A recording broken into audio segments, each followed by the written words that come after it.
And he's also a part of the managing committee. Sanjoy Majumder from the BBC, Dr. Wael Awad, he's a former president and a senior member of the club. Mr. Venkat Narayan, he's the president of the club. And of course, our very special guest for this evening for the wonderful webinar on Ayodhya. I would now ask Venkat to please introduce our two special guests. And in terms of the format, may I kindly request the two guests to confine their remarks, opening remarks, to 5 to 7 minutes each as best as they can, so that then we will move on to an interaction and question and answers from our members and thousands of others who are going to watch this debate very intently. Welcome, and Venkat, over to you. Thank you, Munish. A warm welcome to you, ladies and gentlemen, and good evening. On behalf of the Foreign Correspondents Club of South Asia, this is the second webinar we are hosting on Ayodhya because it has been in the news, for more than 30 years since the famous Rath Yatra by Lal Krishna Advani and so on. So we thought we will invite two very articulate, well-educated and eloquent leaders of India, Dr. Subramanian Swamy and Dr. Asaduddin Owaisi. A warm welcome to you, both of you gentlemen. By way of introduction, Dr. Swamy is no stranger to people who watch our webinars or who attend our seminars and discussions at the FCC auditorium. Dr. Subramanian Swamy is, by the way, 20 days in advance, may I wish you a happy birthday, Dr. Swamy. On the 15th of September, he will turn 81. Yes. Yeah. So, Dr. Swamy was educated at the IIT in Delhi. He went to Harvard. He was at MIT. He taught at... 20 days in advance, may I? And so a warm welcome to you, Dr. Swamy. And Mr. Owaisi is new to the members of the Foreign Correspondents Club, but we look forward to having him in future also.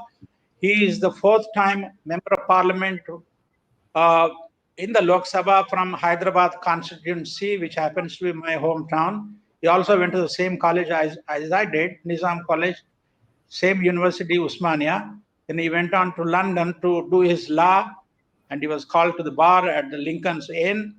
And he has been articulating his views so eloquently. He is the head of the All India AIMIM, and we are delighted to have you with us this evening, Mr. Owaisi. May I request Dr. Swamy to make the opening remarks so that Mr. Owaisi can respond to that, and then we'll throw the discussion open. Dr. Swamy. Topic is secularism and Ram Mandir, or just the secularism? Secularism, Ram Mandir, on the 5th of August, when the foundation stone was laid, then there has been a huge discussion all over the country, all over the world. Does this mean end of secularism in India? Is it goodbye secularism? What do you think, Dr. Swamy? Well, first of all, whatever was the decision which was implemented on the 5th of August was what the Supreme Court judgment was. And it was according to the judgment of the Supreme Court. And this is a appellate judgment in the sense that it was for about almost 16, 17 years discussed in the Allahabad High Court as suits. And I entered the picture to say that there's also a fundamental right question, that the preamble of the Constitution says that as per faith, I'm entitled to fundamental rights under Article 25. And that's how the moribund case of appeal was reinstated for hearing. And it came to an end, successful end from my point of view. Now, question is, I don't know where secularism is an antithesis of this. because the word secularism, as defined by Martin Luther, was just separation of the church from the government, or the government from the church. So here the government is not separated. Article 25 says all religious freedoms are subject to reasonable restrictions of morality, public order, and health. So these three factors can even amend the religious rights. And so therefore, we have recognized pursue a profession of religion and the right to pray as fundamental rights, but they are subject to reasonable restrictions. So religious practices can be amended by the law, passed by parliament. And for the Hindus, it was the Hindu Code Bill which came, which regulated the marriages of Hindus, now triple talaq. So actually, I would say, if you believe in the constitution as being secular, there's nothing that has happened in the Ram Mandir matter which is outside the constitution. And there's no extra constitutional action. So therefore, I would say that it is the onus is on those who say that secularism is in danger. All that happened is the Prime Minister, who, by the way, played no role whatsoever in getting the Ram Mandir,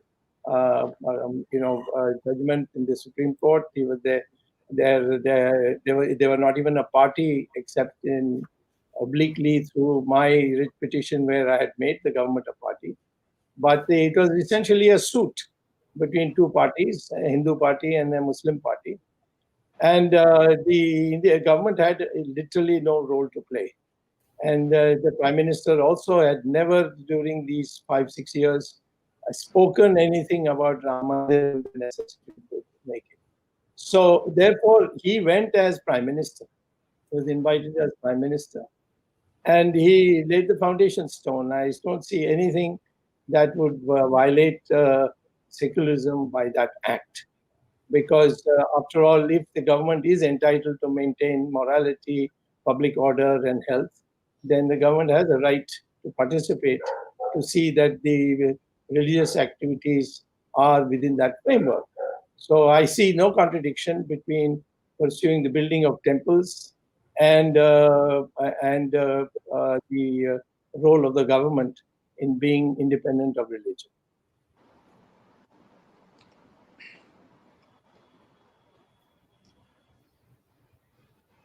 Thank you, Dr. Yeah. 5 minutes, I did 5 minutes. Thank you. Yes. So, do you want me to start, sir? Yeah. Mr. Owaisi, please go ahead. Yeah. Please go ahead. So, Mr. Swamy, in his initial remarks, has said that after the Ram Mandir Babri Masjid judgment has come, he wrongly assumes that nothing has happened as far as secularism is concerned. Now, may I remind Mr. Swamy, he has filed many cases in the Supreme Court, and I wish him more help, and he'll be filing more cases. The SR Mumbai 1994 judgment, Mr. Swamy, the 9-judge bench judgment said that state should be divorced from religions. The state is neither pro-religion or anti a particular religion. So the Constitution of India, which me and Mr. Swamy subscribe to, and we believe in the Constitution is a religious document. It maintains equidistant from all religions. Now, after having said this, in this matter of Babri Masjid and Ram Mandir, what we have seen is that starting from 22nd, 23rd December 1949, how a masjid was desecrated. This was accepted by the Supreme Court. And then at that time, the government headed by Mr. G.B. Pant didn't do anything to vacate, to remove those idols which were surreptitiously placed in the night. And even right up to now when we speak, that criminal case, no accused has been sentenced so far. Similarly, on 6th of December 1992, the party to which Mr. Swamy belongs, after giving an assurance to the Honorable Supreme Court the party went ahead along with RSS organizations and demolished the Babri Masjid, which again the Supreme Court in 1994 called it a national shame. And the recent judgment called it a criminal act. So that is why I am of the opinion that this judgment has weakened secularism. This judgment has in fact laid the foundations for the establishment of a Hindu Rashtra in India. And the last point that Mr. Swamy said about the Prime Minister having gone there has not done anything wrong. Mr. Swamy, I want to remind you, you talked about Article 25, morality. What is morality? In my opinion, it is constitutional morality. The Prime Minister of India has taken an oath on the Constitution to abide by the Constitution. Had he gone there as Narendra Modi, yes, he has all the right to go because Article 25, you rightly said. But when a Prime Minister of India goes, the Prime Minister of India and the government headed by Mr. Modi has no religion. It celebrates all the religion. In fact, it even celebrates people who don't believe in religion. So I am of the opinion that Mr. Modi, who has gone over there as a Prime Minister, had violated his oath and has shown to the whole world and to other people who don't believe in his faith and religion that my faith has primacy over your religion. That is why I feel that Mr. Modi, as a Prime Minister going over there, has violated his oath. He has weakened secularism, which is part of the basic structure of our Constitution. And that is why I feel that secularism is getting weakened. Having said this, I still believe in secularism because the Constitution talks about it. But Mr. Modi's government and his party, they do not believe in secularism. But there are substantial number of people in India who still believe in secularism. And that is why it keeps my hope alive. Thank you. Thank you, Mr. Owaisi. I'm gathering a lot of questions which are coming from a lot of people. But my question to both of you is, both of you have said India, Constitution, secularism. 3 words: India, Constitution, secularism. So you do believe that India is a secular country with or without whatever is written in the Constitution or came to be written in the Constitution? Because there's a lot of controversy about how secularism, the word, or secular, the word, was introduced or not introduced in the Constitution. So both of you firmly believe India, secular, Constitution. And just before we started this conversation, both of you were talking about being patriots, which I assume both of you are, because Mr. Owaisi said he subscribes to the Constitution, you subscribe to the Constitution. So what is wrong here? Do you think this construction of the temple or the feud after 500 years or during the last 500 years has changed the flavor of India as a secular country? You're asking me or asking him? Both of you, one by one. Would you like to say first, Owaisi, or would you like me to start first? You go ahead, and then Mr. Owaisi will answer. Go ahead. See, the issue is this, that Mr. Owaisi must understand that we have institutions which interpret the Constitution.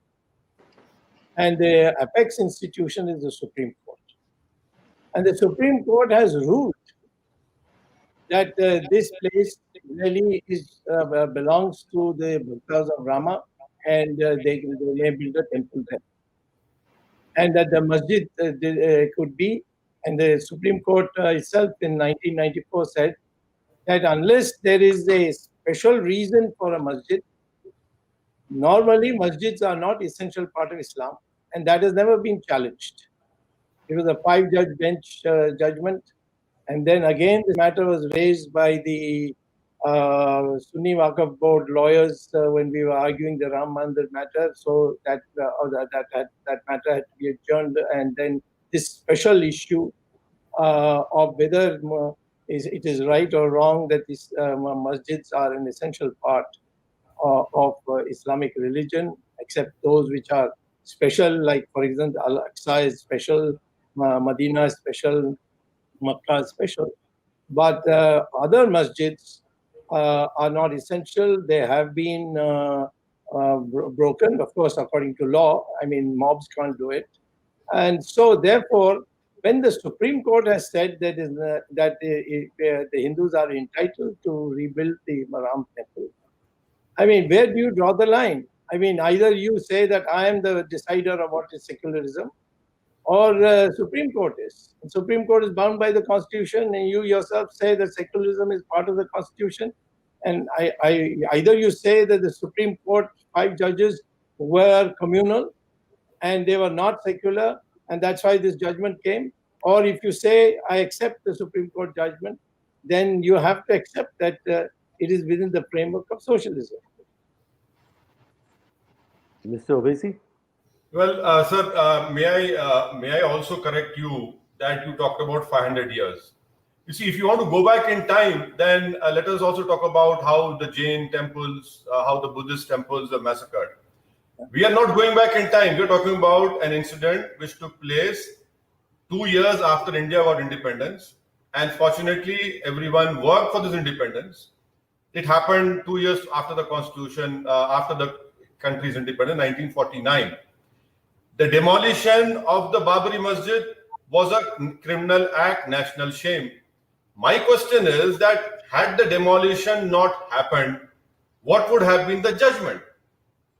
Had the demolition not happened on 6th of December? And as a Muslim, I have all the right to put forward my grievances because justice has not been done to me. Whether installation of idols in 49, whether opening of locks by Rajiv Gandhi without hearing my side, without doing of Shilanyas when the then Home Minister Bhutta Singh present over there, and 1992 demolition of the masjid. And Mr. Swamy, I have all the respect for Supreme Court, but may I remind you what an late Supreme Court Chief Justice said, that Supreme Court is supreme but not supreme. I have all the right to disagree with the Honorable Supreme Court judgment. I will never use that word which you have just now used. I feel that you should not use such word against the judges.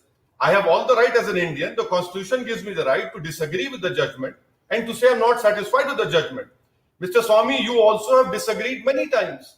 May I remind you the judgment which was given as far as the Kerala Mandir was issued. So that does it mean that you have gone against Supreme Court? No, that is your right to disagree. And I have the right to say that this judgment has favored majoritarian feelings over the minorities, because in the judgment it said that the Muslims have not showed continuous possession. And so that is why there are many points which we disagree. But we respect Supreme Court. And as the late Supreme Court Chief Justice said, Supreme Court is supreme, but not infallible. But the judgment is there. And my still question remains that had 6th December not happened, what would have been the judgment given? So if you want to go back in time, yes, I'm ready to go back in time. Why 500 years? Let us go back to the time of when the Hun king demolished so many Buddhist temples. We can go back to the Greeks' time. So that my question is, the rule of law was weakened, and that is the travesty which we are facing right now. Okay, let me bring up a few questions because I know we are short of time for both of you. This is a question from Emily Schmall. She is the correspondent of the Associated Press. And she asks that how might the perception of the government favoring Hindus over other religious groups, that's what she says, affect India's ambition to increase its place in the world as a rising power? Mr. Swamy first, and of course, then Mr. Owaisi. Well, the key word you used was perception. The key word of the questioner was perception. I don't think that our government has gone out of the Constitution or flouted the Constitution on any issue which concerns Hindus or minorities. And there's been this great propaganda, which I don't subscribe to, that we are targeting Muslims and so on. Let me also go one step back and respond to what Owaisi said. He ought to have then implemented himself in the case and argued there, because the Muslim parties have accepted it. The court said, give them 5 acres of land. They have accepted that. And so they are building a masjid in that land somewhere else in the district of Ayodhya. So when the large masses of the Muslims according to my interpretation, based on the parties that were represented in the Supreme Court, have accepted the judgment. Owaisi is a loner then, and he has a point of view. I will not, say no to his point of view. He's also a very articulate person. But I think that the country has to go somewhere on the basis of consensus and not on the basis of unanimity. So two things. One, I do think that perception of internationally does hurt you. When my own statement was cut and paste and presented by the UN Under Secretary General, I filed a defamation case. The Secretary General then called for the records, upheld my view, and the Under Secretary General was asked to go. So I think that's how it should be. If there is anything special that we have done concretely, I'm willing to debate it. But I have not found my government, and I'm not. The whole world knows that I am a critic of many of the things that Narendra Modi does, and I articulate it, and especially in economics, I have in fact called him an nincompoop. So therefore, I'm saying that these are all charges, but they are not substantiated. Mr. Owaisi? Mr. Swamy, in a lighter vein, you're also a loner in your party, So, no one. Good. Now coming back to Mr. Swamy's reply on he talks about consensus. Mr. Swamy, if you say consensus, then you are very cleverly telling the whole world that consensus means the majoritarian consensus. That is why the word consensus cannot be used to govern India. Because once you use the word consensus, then it will be the majoritarian view, and that is your Hindutva ideology. The constitution is very clear. You have to run the country on the constitution. Now, coming back to the question, it is not a perception, it is a reality which one must accept. The Prime Minister's speech on the 5th of August, by comparing the Ram Janam Bhoomi and Babri Masjid demolition movement as equivalent to the freedom movement. What does that convey? What does that tell to the country and to the whole world and to the Muslims of this country? Secondly, the legislation of Citizen Amendment Act. What is that legislation? It clearly tells you that Muslims are second-class citizens and citizenship would be given on the basis of religion. Example of that is Assam. 2 million people excluded in NRC, monitored by Supreme Court. 500,000 are Muslims, they will not get citizenship, but 1.5 million who are non-Muslims will get citizenship under CAA. Love jihad. In the name of cow protection, you have number of cases where mobs have lynched Muslims and Dalits. And lastly, the Prime Minister of India gave his first speech in 2014, which I happened to be in the parliament, and I was totally embarrassed that the Prime Minister of India said that we got this power after 1200 years of slavery. Now, where does this 1200 years come out of it? I can understand that 200 years of British rule over India, but the Prime Minister brings in 1200 years slavery. So the question asked by your colleague, it's not a perception, it's a reality. This government is favoring on the basis of majority in religion, and that is the reality. Let me come to one more question. Sanjeev, you're on here. Do you want to just go ahead and ask your question, and then I will switch to Kumkum that she sent a question? Okay, thank you. Yeah, sure. It flows from what Dr. Swamy and Mr. Owaisi said. Basically, I just wanted to ask, and I think people wanting to know, what is the direction you see India headed, and what is the vision for both of you? We talked of perceptions or reality. That's a question we keep getting asked about. Where are we headed as a social in our social political? Right. What is the vision that we are on? You want me to start? Or, yeah, please go ahead. Huh? Go yes, ahead. Sir.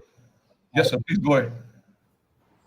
Well, you see, we are a democracy, and that means elections. And elections means being able to put across ideas which make sense to the public. We felt, people like me who analyze and are de facto ideologues. I'm not alone in the party. I'm alienated from the Prime Minister's method of working, but I'm not alone in the party. I would say that I'm got more support in the party than he has. But anyway, what I have been advocating is that for years and years, the Congress party was able to divide the Hindus and unite the minorities. And therefore, they were able to form a government very easily, time after time. And the division was on the basis of bogus historical ideas like Aryans and Dravidians, caste, so on, caste voting, and so on. So the ideology of Hindutva was to make people rise above these caste breakdowns, regional breakdowns, linguistic breakdowns, and think of themselves as Hindus and not as Kshatriyas and Brahmins and so on and so forth. And that paid us dividends. And we have increased our voting strength, which was never before above 21%. It is now close to 40%. And that usually, if that Hindutva ideology is intact, then we are going to win elections after elections, no matter what your economic performance is, unless it goes to be really bad. Always there is a danger. But this is the thing. So when you ask my vision is that the Hindus must sink all their differences and become one community. They may have caste, they may have marriages, problem of jatis and so on, but as a political concept, they must view themselves not allow themselves to be divided on caste basis and or regional basis or linguistic basis. That is the ideology we have. It's a distinctive ideology, and I will not hide the fact that this is a part of our main part of our ideology. Now, other than that, we are bound by the Constitution. I can't go outside it. At no place I've gone outside it. Nor have we brought amendments which would violate that. CAA was a one-time measure. About NRC, it is still a Supreme Court directed measure, but it has not been finalized. So I can go on talking about it, but nothing has happened on it. But as far as CAA is concerned, it is totally contrived propaganda against the nation. And I'm willing to debate with on a special function. So you can have one debate with arranged for this in your next program. But there's nothing in the CAA which is discriminates against Muslims. It is only a special arrangement that instead of 11 years, which you're entitled to get a citizenship under the Citizenship Act, you can get it in 5 if you have come 5 years before December 31st, 2014 to this country on the grounds of religious persecution. And and for these 3 countries, because this is connected with, there is Afghanistan, Pakistan and Bangladesh, which is connected with the first partition and then the Taliban driving away the Hindus to India.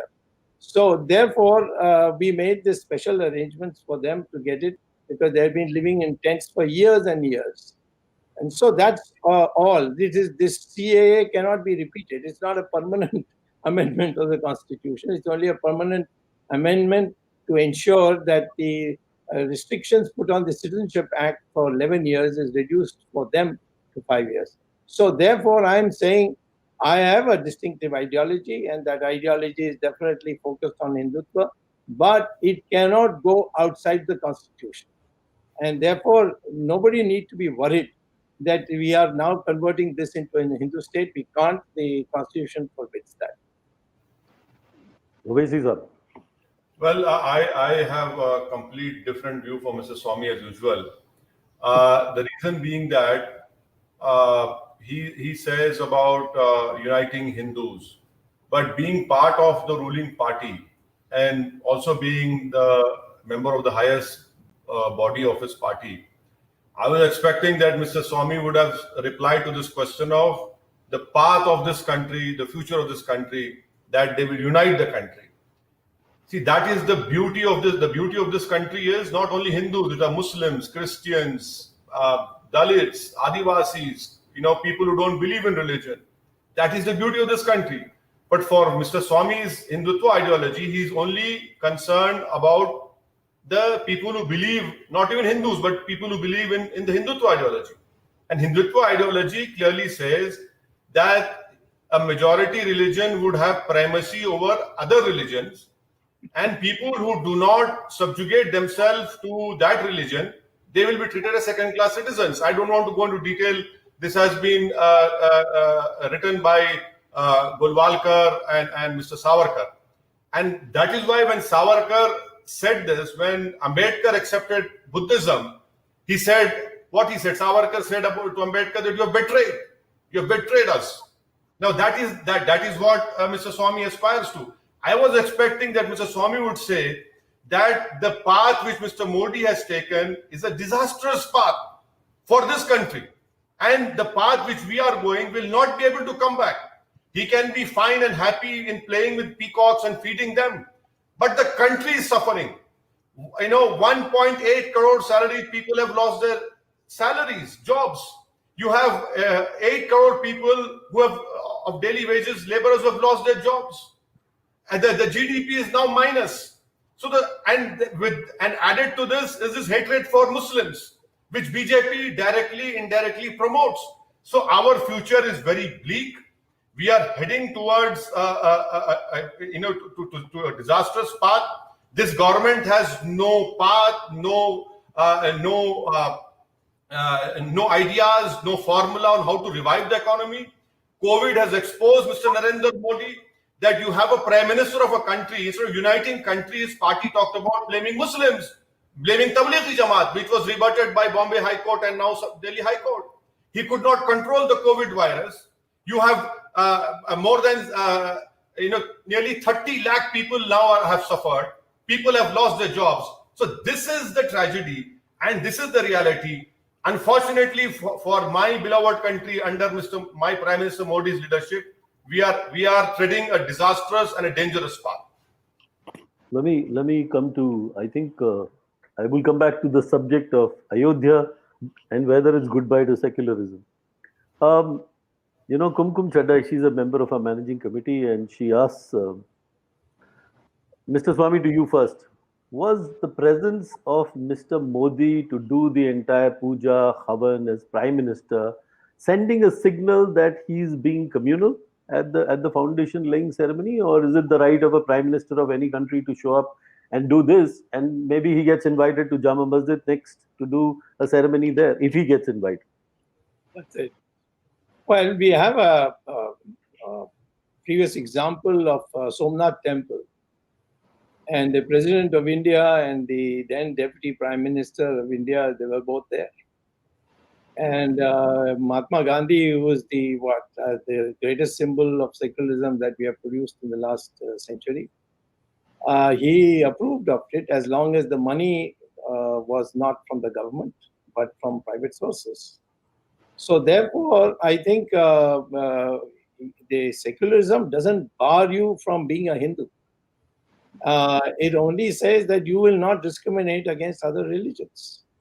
And there, the laws are there, the courts are there, and there's plenty of opportunity to make your point of view known. So to assume that Mr. Modi is in charge and he is a fanatic and he is going to do this to Muslims and that, this is absolutely imagination. Modi is not in that position, even in the party, to impose a point of view which the party doesn't accept. And we may not publicize it like the Congress, but we have internal debates and we come to a conclusion, and then it is where you show a united face outside. So I don't think that any of the dangers that Mr. Owaisi is posing here has any practical applications in the method of working in this country. How can we ignore, say, 150 million Muslims? And I also think that Muslims are very much part of our country because their ancestors are Hindus. This is my belief based on the DNA studies. So therefore, I don't think they are different.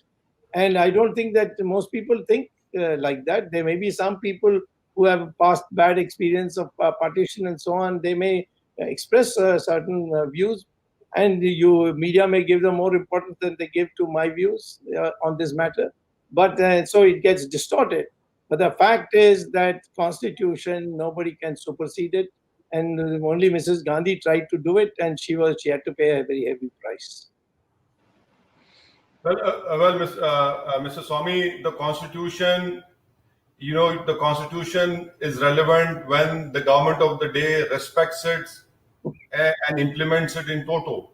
When you have a prime minister who goes over there and flaunts his religion and his faith, as a Prime Minister of India, it sends out a clear message by the Prime Minister, Mr. Modi, to everyone in the country that my faith has primacy over your faith. Secondly, Mr. Modi, who heads the government of India was not a party to this dispute. Was not at all a party dispute. Why did the Prime Minister have to go? Had he told the nation, I'm going there as an individual, I could have accepted it. But the Prime Minister went there as a conqueror to tell the Muslims that it was your Babar, which I don't know. My DNA will not even prove that, if Mr. Swamy wants. That Babar came and did this, so now I go as a conqueror.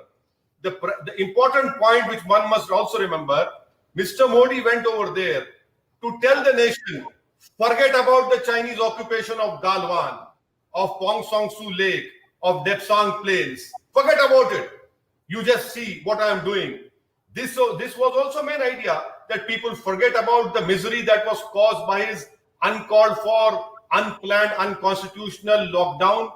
And that is why all these gimmicks are done by Mr. Modi. But in the process, he is weakening the secular fabric of this country. I will not live. Mr. Swamy will not live. Mr. Modi will not live. But what will be leaving of this country?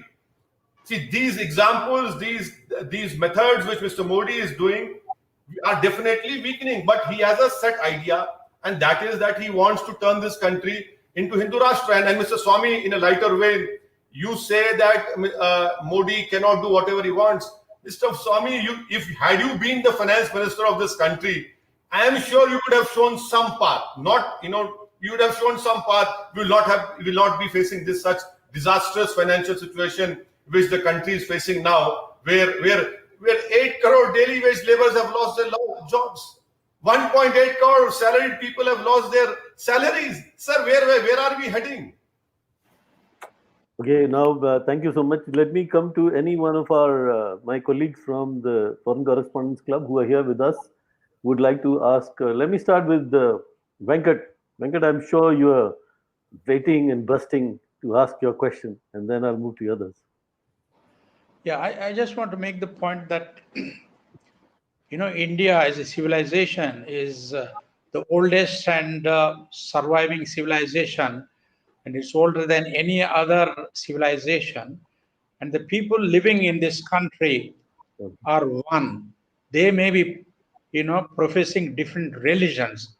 The fact is that this is a home to, more people practicing different religions than any other country in the whole world. I think we should move on and worry about things like the fact is that every second woman in this country is illiterate. Every fourth man in this country is illiterate. Every third Indian lives below the poverty line. And there is joblessness. And you're talking about the digitalization of India. That's a great idea. But how will it work when so many of our people are illiterate? Even educated people have a problem dealing with the digitization and so on. So is it not time for us to put our past in the back and look forward and work together, bring everybody, whether they are Hindus, Muslims, Christians, Russians, Sikhs, or whatever, and move forward? What do you think about that, Dr. Swamy and Mr. Owaisi? Well, these are not mutually exclusive. I certainly think that if I was finance minister, this kind of mess would not have taken place, but that is my opinion of myself, so you need not take it. But I'm glad that Owaisi at least is on my side on this. The fact is that all these choices that you are posing as mutually exclusive. It's not so. We can have a good economy, a flourishing economy, and at the same time, the divisions in our society, that is Hindu society, I can try to eliminate. There have been all kinds of wrong things that have happened in the past. The scheduled caste community, for example, I have been always propagating that the DNA of the scheduled caste and the DNA of the Brahmin is the same, and there are studies to show that. So therefore, and there is Lord Krishna who says in Gita that this Varna Vyavastha has got nothing to do with birth. It's got to do with gunas. If you are a Jnani and Tyagi, you are a Brahmin. Whether you are born in this family or that family, like Vishwamitra was born in a Kshatriya family, he became the Rishi of Rishis. So these ways to unite the community, to think of itself as Hindus, not necessarily that every Hindu must vote for BJP. It depends on BJP. In fact, BJP has disappointed me by going and taking over all the temples of Uttarakhand. I'd gone to court, and of course, I got a partial judgment, so I have to go to the Supreme Court to fight it. I've done it same thing with the Nataraj temple in Tamil Nadu. So therefore, I am saying that just because you're a good Hindu doesn't mean you're anti-Muslim. Why must Muslims be afraid if the Hindus unite? So I am only working for the unity of Hindu, and anything the Muslim community would like me to do any service, I would be happy to provide that service. Well, the thing is that who stopped the government from doing all the things which you have raised in your question about stunted growth, malnourished children, unemployment, dropout rate? Who stopped the government? So this is a very easy way of saying that, only because of things the government couldn't do. The government must do. It is their primary responsibility. But to say that because of Babri Masjid, the government couldn't uplift Muslims' literacy rate is completely false. Who stopped you from opening more schools in Muslim areas? You didn't do it because you didn't have the intellectual honesty. You wanted to open more police stations in Muslim areas. Who stopped you from opening more public health centers in Muslim areas? No, you're interested in opening more alcohol shops. Who stopped you from opening more beneficial centers? You didn't do it. Who stopped you from developing those areas occupied by Dalits and Muslims? You didn't do it. That is why I say that there is a systemic discrimination as far as Muslims and Dalits are concerned. Mr. Swamy can use flowery language about upliftment of Dalits, but that is not happening. Not a day passes where a Dalit is being killed, is being beaten up. What happened in Madhya Pradesh? An old woman, her hair was cut and all the shoes were put on her head. We have seen what happened when a Dalit rides on a horse and he passes through a Hindu upper caste area. There's a riot over there. So to say that all good things were not done because of this, no, I don't believe that. The government is only interested in doing bad things, and Mr. Swamy is absolutely right. He accepted in your earlier question that as long as we unite Hindus, that is good enough for us politically. That is why you don't see all these things which you have mentioned. In a government which subscribes to constitution, who believes in pluralism, who believes in rule of law and welfare state, they should have done it, but they have not done it. And that is why you see that you have more Muslims and Dalits in prisons as under trials, more than their population. Now, who's responsible for that? So these are all issues which relates to governance, and they have not done this governance aspect also. A short reply to this. Okay.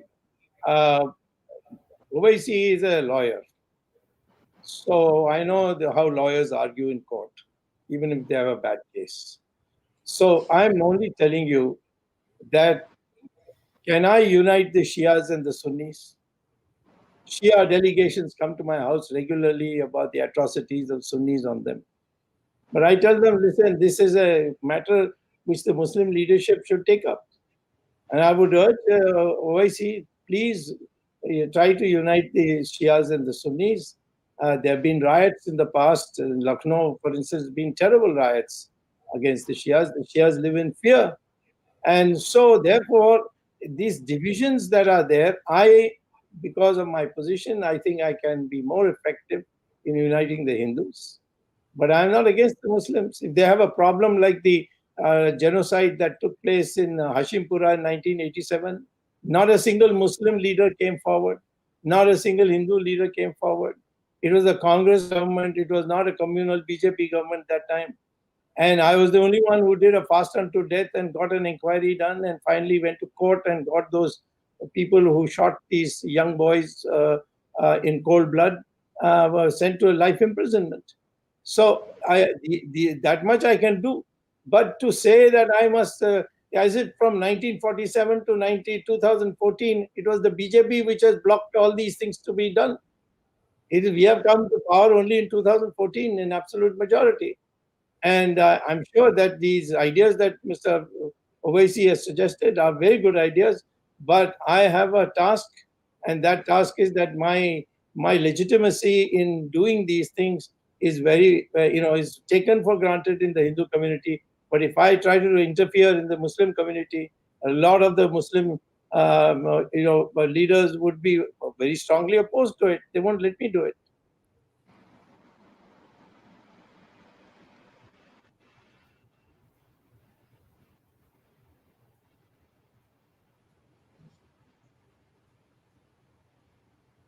Can't hear. Yeah, we can't hear. Okay. I don't know what. Sorry, Simran, do you have a question? Do you have a question? Very quickly, short, crisp questions, everybody, because we have about 13 minutes left. Yeah, just a quick question. We are discussing about where we are headed.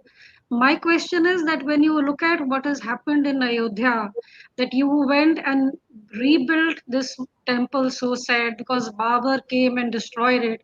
I have a very sad feeling that we are actually going back in time.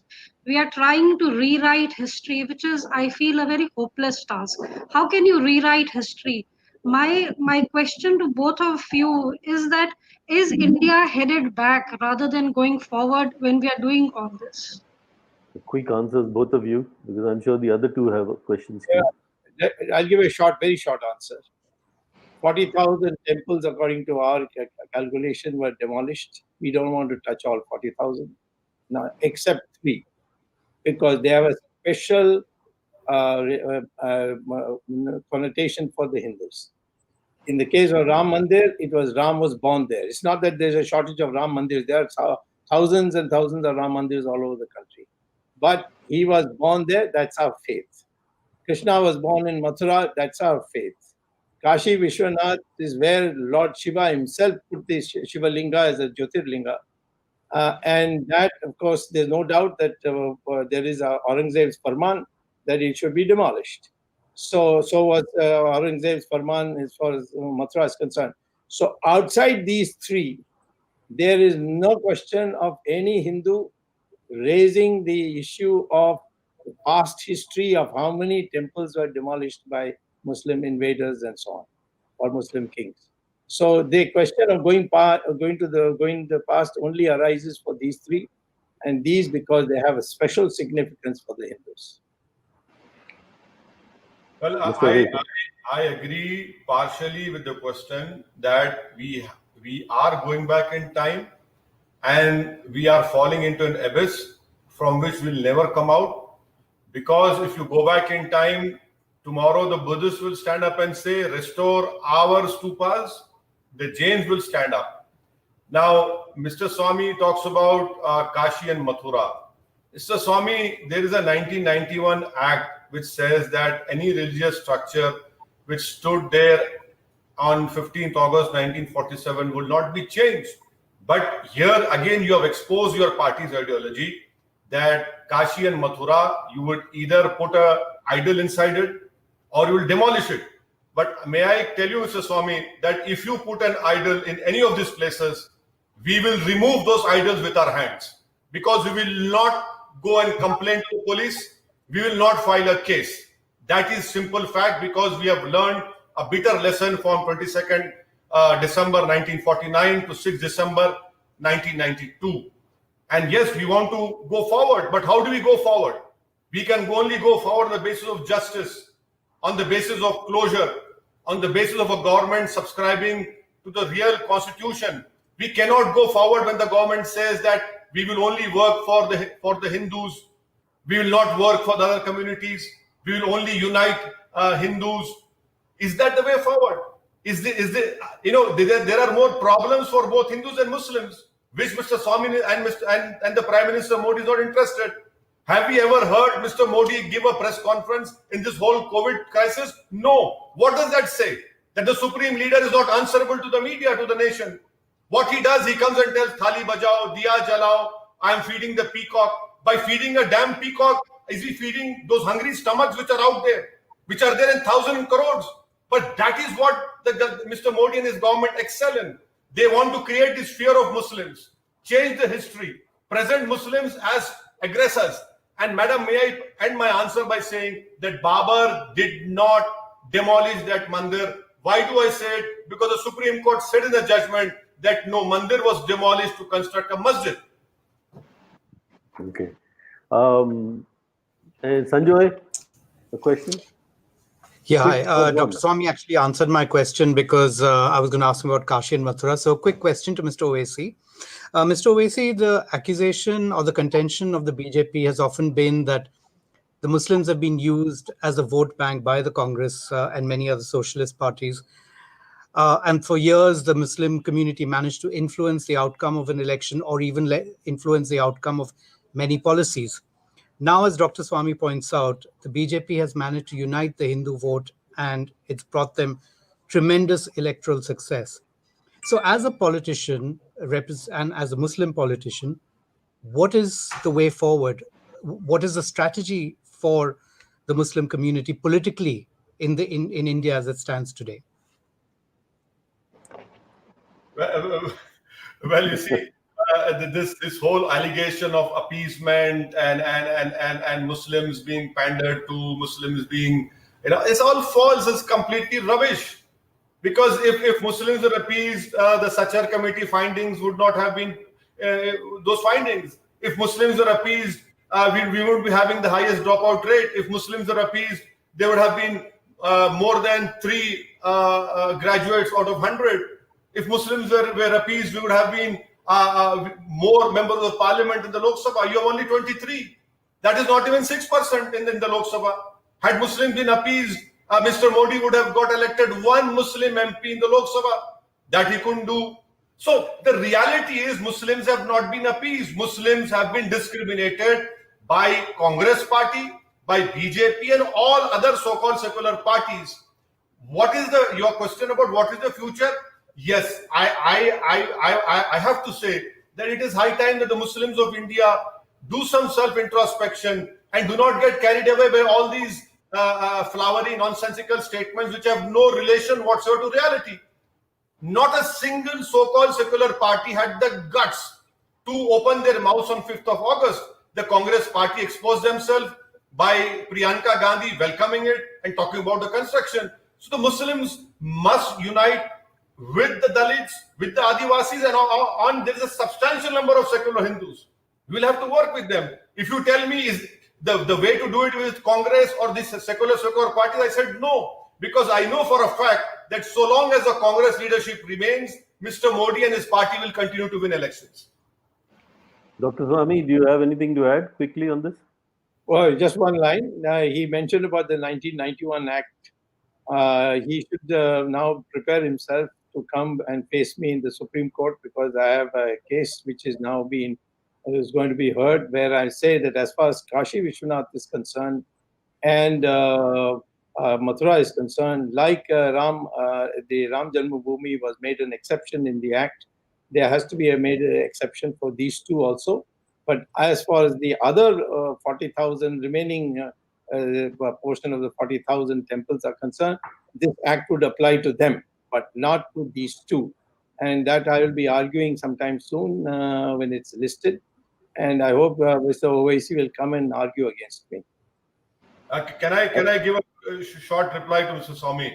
Mr. Swamy, I am sure that if faith becomes the issue, you might win. I don't know. But may I remind you, Mr. Swamy, that in paragraph or page number 100 in the recent Babri Masjid Ram Mandir judgment, the Supreme Court has said that the 1991 Act is part of secularism, and secularism is part of the basic structure of the Constitution. I know for a fact that by going to court, you might succeed also. I don't know what decision will come. But the fact is that your party, with their brute majority, can bring a legislation in the parliament and say that, okay, we'll remove these two, the remaining will not touch. That is possible because you have removed 370 in a very unconstitutional way, which I call a breach of constitutional promise. No, but the answer to that question you gave before in your other answer, when you said that if that happens in Kashi and Mathura, then you know what to do. So I think that answer is given.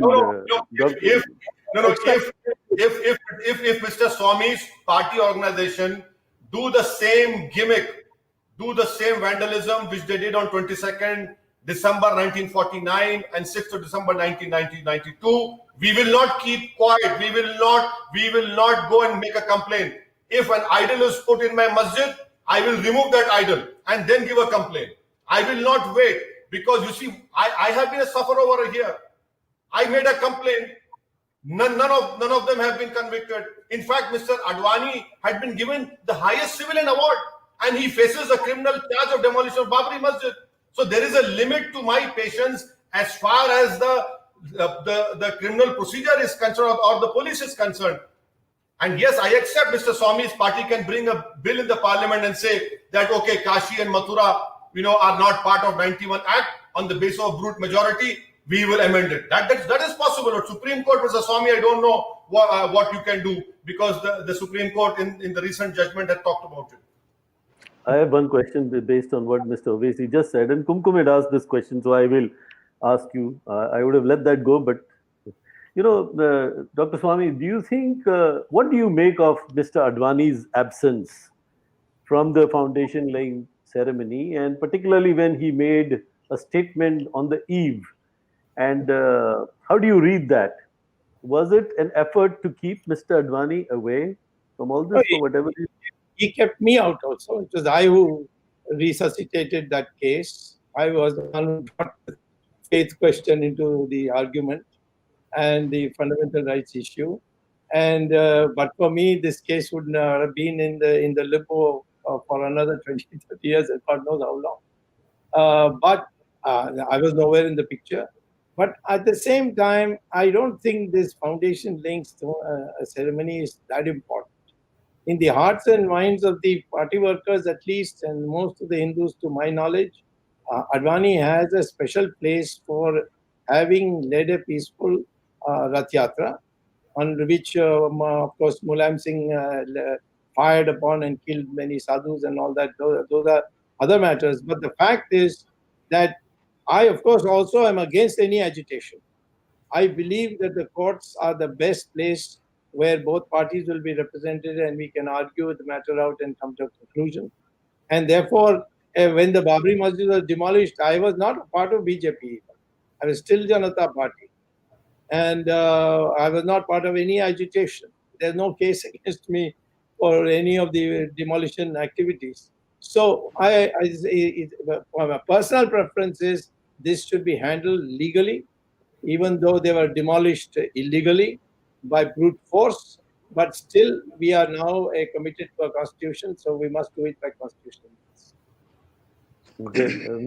I know that Mr. Owaisi had to leave, but I want to give Dr. Asad Awad a last question. Would you have 2-3 minutes, Mr. Owaisi? Yeah, please go ahead. Yeah, you can do Dr. it Awad. 6:35. Yeah. Dr. Awad. You have to switch your microphone, yeah.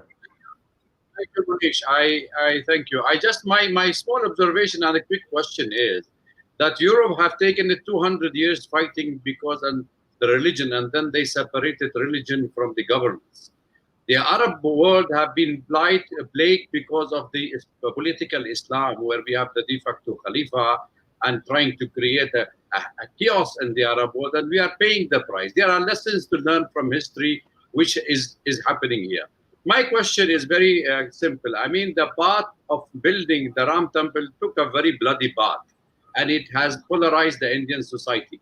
Are we going? What is the assessment of Mr. Subramanian Swamy or the vision for the future building of the other temples he's talking about, without creating a polarization or a bloody pathway?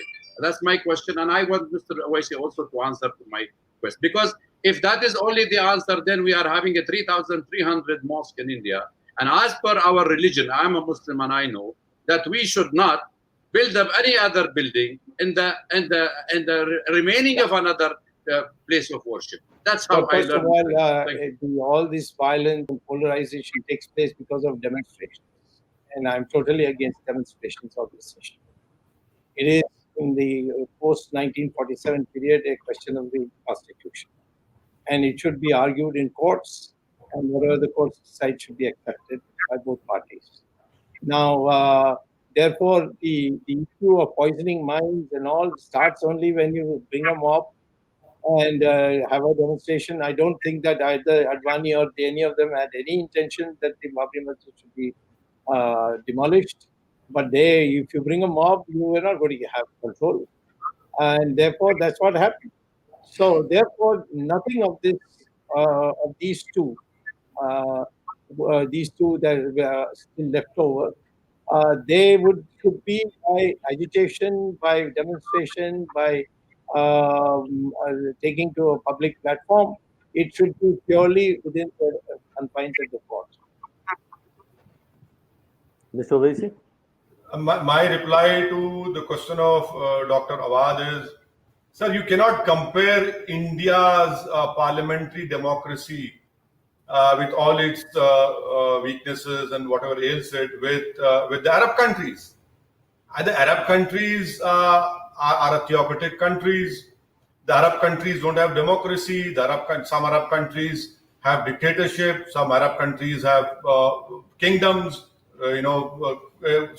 So it is wrong to compare first India with these countries. Though we have good relations with the Arab countries, and I hope that we continue to strengthen those relations with the Arab countries. And thirdly, you talked about political Islam. What you're seeing in India is political Hinduism. If political Islam was the biggest problem for the Arab countries, I don't know whether it was there or not, but definitely you have a political Hinduism over here, or a political Hindutva over here. And if this leads to that yes, we are going on a wrong path, wherein the minorities of this country, people who don't believe in that ideology, including Hindus who don't believe in Hindutva, are already facing tough time. And that what you see, because it's political Hindutva, is that anyone who dissents with Mr. Modi is in prison. The media is gagged. The media cannot write in a more braver way. Their pen is controlled by the government. Their minds are controlled by the government. No TV channel talks about Galwan, China's occupation of India's land. No TV channel talks about people who are suffering because of this COVID crisis. But everyone is obsessed with the film actors' suicide. This is what the Modi government is doing.